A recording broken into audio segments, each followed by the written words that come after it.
इसके साथ साथ जो हेल्थ की रिक्वायरमेंट्स हैं, जो रिलीफ की रिक्वायरमेंट्स हैं, तो कोरोना रिलेटेड इस बजट का तकरीबन 106 अरब रुपया इस बजट का कोरोना से रिलेटेड है। मैं अपनी टीम को, पीएनडी बोर्ड को ख़ास तौर पे इस वक्त उनकी तारीफ़ करना चाहता हूं कि इन्होंने दिन रात मेहनत की है कि पंजाब में एक ऐसा बजट पेश किया जाए जिसकी तारीख़ में मिसाल नहीं मिलती। मगर एक चीज़ का मैं यहाँ अर्ज़ करता चलूँ कि हमने अपने बजट में ये ज़रूर जिक्र किया है कि ये रोलिंग एक्सपेंडिचर को हम देखेंगे। इससे मुराद ये है कि हम गैर यकीनी की सूरत हाल में हैं। कोविड कितना अरसा लास्ट करता है, इसके नुकसानात क्या होते हैं, मईशीनी की सूरत हाल में है। कोविड कितना अरसा लास्ट करता है, इसके नुकसानात क्या होते हैं, मईशत पे क्या होते हैं, सेहत के लिए और कितनी फंडिंग रिक्वायर्ड होगी। तो हर महीने बजट एक्सपेंडिचर का रिव्यू भी किया जाएगा। माजी की तरह नहीं कि जो डिमांड आई उसको एक्सेप्ट कर लिया जाएगा। एक्चुअल डिमांड, नीड बेस्ड और कोविड को प्रेफरेंस देते हुए हम अपना पूरा साल समझें बजट मेकिंग एक्सरसाइज से लेके हर एक एक्सपेंडिचर पर नज़र रखते हुए इसको अप्रूव करेंगे। इस बजट में जहां डेवलपमेंट की बात की जाए तो आपके नोटिस में होगा कि पिछले साल हमने 9 हॉस्पिटल्स और 6 यूनिवर्सिटीज़ के क़याम की बात की थी। ये एक बहुत बड़ा फैसला था। लाहौर के अंदर एक भी जनरल हॉस्पिटल पिछले 20 साल से नहीं बना। तो हेल्थ फैसिलिटीज़ और एजुकेशन को हमने इस बजट के अंदर भी खातिर खा बजट दिया है और अपने प्रोजेक्ट्स जो ऑन गोइंग हैं ताकि वो फ़ौरन कंप्लीशन की तरफ पहुँचे, उनकी तरफ फंडिंग बढ़ाई है। इसके अलावा एक कोविड इकोनॉमिक रिलीफ पैकेज भी हमारे बजट का हिस्सा है। उसका एक अहम जुज़्व ये है कि हमने एम्प्लॉयमेंट को जनरेट करना है। उसके लिए पब्लिक वर्क्स प्रोग्राम बहुत ज़रूरी है। छोटे छोटे प्रोग्राम, कम्युनिटी बेस्ड डेवलपमेंट, शजरकारी मुहिम, नहर की भल सफाई, नहर की लाइनिंग, ये ऐसे प्रोजेक्ट्स हैं जिसमें ज़्यादा से ज़्यादा लोग एम्प्लॉय हो सकते हैं, रोज़गार के मौके ज़्यादा फराहम हो सकते हैं।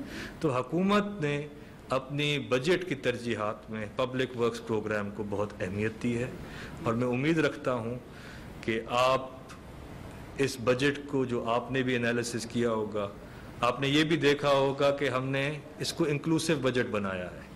हमने अवामी आराह को इसमें इंक्लूड किया है और उन्हीं प्रायोरिटीज़ को हमने तरजीह दी है जो हमें फीडबैक भी मिलता रह गया है।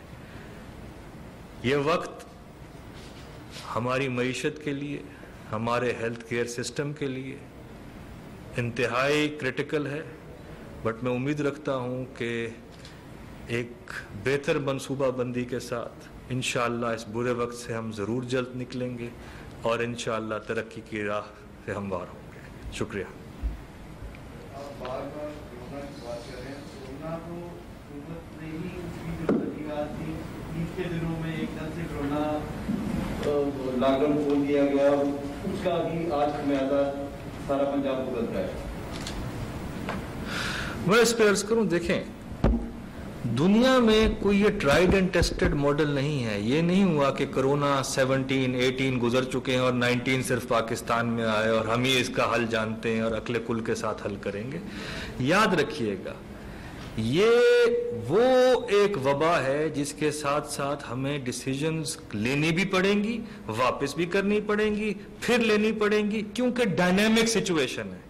आपने अपने हेल्थ केयर के लोड को देखना है, उसको कंपेयर करना है अपने इकोनॉमी के लोड पे कि लोगों पे क्या असर आ रहा है, इकोनॉमिक लॉसेस का। आपने कोशिश ये करनी है कि इस लोड को हेल्थ केयर सिस्टम के सस्टेनेबल लेवल पे रखें। उसके लिए खोले जाएंगे, बंद किए जाएंगे और यही पॉलिसी रहनी चाहिए। स्मार्ट लॉकडाउन का मतलब भी यही है। और जो पहले 2-3 हफ्ते का वो ये था कि अवाम के अंदर ये शऊर पैदा हो जाए कि हमने अपने आप को खुद बचाना है। दुनिया के ममालिक में ये कंट्रीब्यूशन सोशल रिस्पॉन्सिबिलिटी का मीडिया की तरफ से भी आता है, अवाम की तरफ से भी आता है। तो इसको मद्देनजर रखते हुए हम इस लोड को इसी तरह मैनेज करते रहें। जी, मेरा सवाल है अशरफ मेहताब जी, लाहौर वीडियो से। आपने जो बजट डॉक्यूमेंट्स दिए उसमें आपने बताया कि 1433 अरब आपको मिलेंगे इस रवा वाले साल, आने वाले में वफाक से 317 अरब आपके अपने होंगे, तो ये कुल आमदन 1750 अरब बनती है। आपका बजट 2240.6 अरब का है। अब ये 490 अरब कहाँ से आएगा, ये शॉर्टफॉल है आपने सरप्लस बजट का आगे।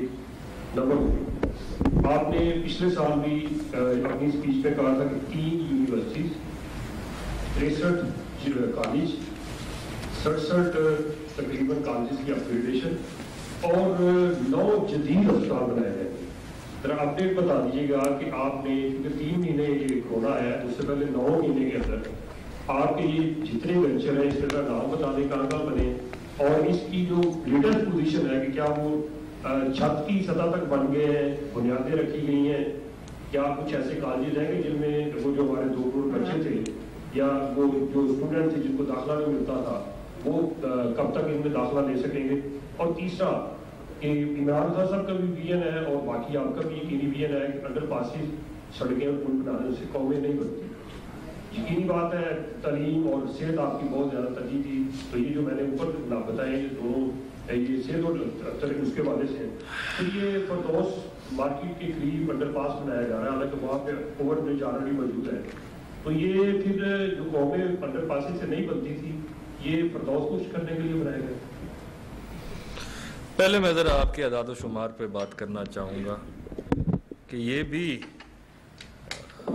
काफ़ी हमारे लिए मुश्किल था कि जहाँ सूबाई और वफाकी महसूलात को अगर पिछले साल के बजट से कंपेयर करें तो 240 अरब का एक शॉर्टफॉल है पिछले और इस बजट के जो रेवेन्यू टारगेट्स हैं।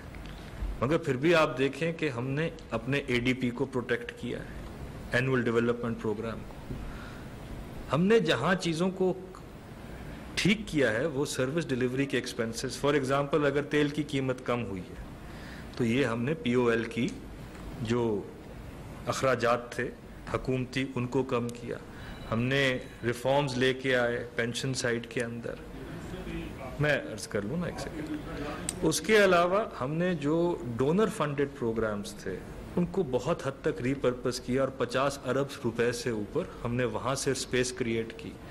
तो हमने जारिया अखराजात, रीपर्पसिंग ऑफ डोनर्स और हमारे जो स्टिकी एक्सपेंसेस थे उनका रिव्यू करते हुए ये रूम क्रिएट किया, एक एफिशिएंट गवर्नमेंट स्ट्रक्चर को सामने लेके आए ताकि हम पब्लिक स्पेंडिंग पे कोई आंच ना आने दें। जहाँ तक रही आपकी बात डेवलपमेंट के जो हमने प्रोग्राम्स अनाउंस किए थे, कॉलेजेस, यूनिवर्सिटीज़ और हॉस्पिटल्स, ये वैसे प्रोजेक्ट्स हैं जो टाइम टेकिंग हैं, इसलिए मैंने खाली अपनी स्पीच की जीनत बनाने के लिए नए प्रोजेक्ट्स को अनाउंस नहीं किया। अगर पिछले 20 साल में एक जनरल हॉस्पिटल नहीं बना और मैं 9 बना जाऊं इस टेन्योर के अंदर तो समझिएगा कि पीटीआई हुकूमत ने बड़ा अच्छा काम किया है as far as social sector is concern. इस पे मैं एक चीज़ आपसे ज़रूर शेयर करना चाहता हूं कि अगर आप हमारा कंपैरिजन करते हैं कि हमने क्या किया है सेक्टर्स के अंदर, तो हेल्थ का बजट पिछले 2 साल में 74 अरब रुपए से बढ़ा है, एजुकेशन के अंदर 60 अरब रुपया दिया गया है, हेल्थ इंश्योरेंस कार्ड जिसका जिक्र तो पहले किया जाता था, सेहत सहूलत कार्ड पंजाब के इस वक्त 50 लाख से ऊपर लोगों को, फैमिलीज को मिल चुका है और उसके लिए इस बारी 12 अरब रुपए रखे गए हैं। तो हमारी स्पेंडिंग और हमारा फोकस सोशल सेक्टर्स पे रहेगा। जहां आपने बात की वो बहुत अच्छी है, अर्बन डेवलपमेंट की, चाहे वो अंडरपास हो चाहे वो ब्रिज हो, वो पंजाब की खजाने से नहीं लग रहा, वो लाहौर के डेवलपमेंट अथॉरिटीज, और उनका ये फर्ज बनता है कि लाहौर की अर्बनाइजेशन में, क्योंकि वो कमर्शलाइजेशन के रेट्स चार्ज करती हैं, वो अपना डेवलपमेंट, तो लाहौर की डेवलपमेंट में अब से, और मैंने अपनी तकरीर में भी अनाउंस किया है कि all development authorities will contribute to the development of those urban centres. उनका ये काम नहीं है खाली कि वो लाइसेंसिंग फी करें और उसको मॉनिटर करें, बल्कि इससे बेहतर कामों को आगे लेके जाएं। जहां तक आपने पूछा कि छतें कहां तक पहुंची, तो मुझे बड़ी खुशी महसूस हो रही है आपको बताते हुए कि 32 कॉलेज इस साल फुली फंड हो चुके हैं। तो हम उस राह पे गामजन हैं जिस पे इंशाल्लाह हमने हेल्थ और एजुकेशन को प्रायोरिटी देनी है। जी अशरफ साहब, मेरा सवाल ये है कि वफाकी बजट से और सूबाई बजट से हमारी जो ताजर बरादरी है वो कुछ नजर नहीं आती। आपने देखा होगा कि तमाम यूनियंस चाहे किसी भी सियासी जमात से हो, वो इसके ऊपर क्रिटिसाइज करते नज़र आते हैं कि कोरोना की इस वबा के पेश नज़र उनको कोई ख़ास मराहत या रिलीफ नहीं दिया गया। दूसरा क्वेश्चन ये है सर कि 4 माह के अंदर PTI मेरा ख्याल CTI बन गई है, क्राइसिस तहरीक पाकिस्तान बन गई है, क्योंकि आपके ऊपर आटे का बहरान आया, आप उसको कंट्रोल करने में नाकाम रहे।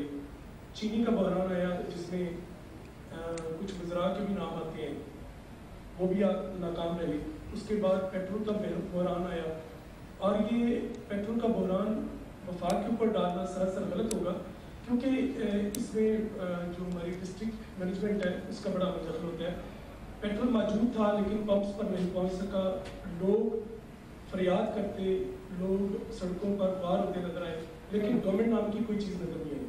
हालिया भी अदालती हुक्म के बावजूद मार्केट में चीनी 70 रुपए किलोग्राम के हिसाब से नहीं मिल गई, तो लोग तो ये समझते हैं कि ये बड़ी नाकाम और फेवर गवर्नमेंट है। क्या कहेंगे? जी, पहले तो मैं आपने बात की कि ताजर बिरादरी और बिजनेस कम्युनिटी के लिए क्या किया है।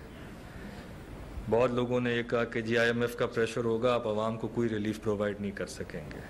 इसके बावजूद जो 56 अरब का हमने टैक्स रिलीफ पैकेज दिया है, अगर आप उसकी ज़रा डिटेल्स में जाएं तो हमने हेल्थ इंश्योरेंस हो, डॉक्टर कंसल्टेंसी फ़ीस हो, हॉस्पिटल रूम्स हो, इनके अंदर तो हमने टैक्स को ख़त्म कर दिया है, 0 रेट का। पंजाब के सूबाई वज़ीर ख़जाना हाशिम जमां वक्त पोस्ट बजट कॉन्फ्रेंस कर रहे थे। यहाँ शामिल करेंगे न्यूज़ अपडेट्स।